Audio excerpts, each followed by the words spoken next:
Wow!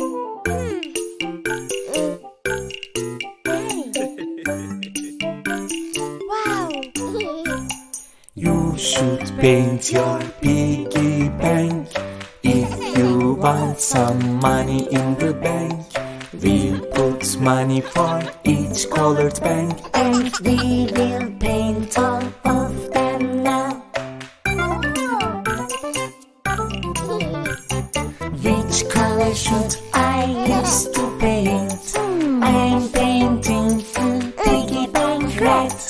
I'm painting the piggy bank red. I'm painting the piggy bank red.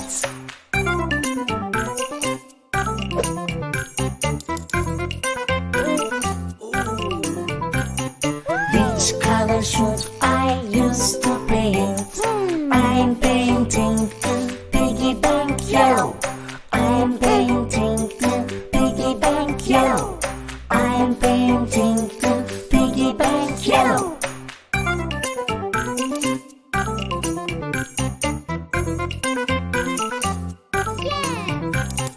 Which color should I use to paint? I'm painting the piggy bank orange. I'm painting the piggy bank orange.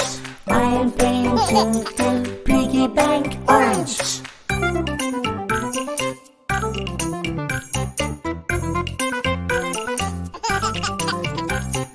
Which color should I use to paint?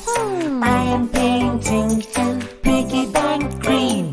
I am painting the piggy bank green. I am painting the piggy bank green.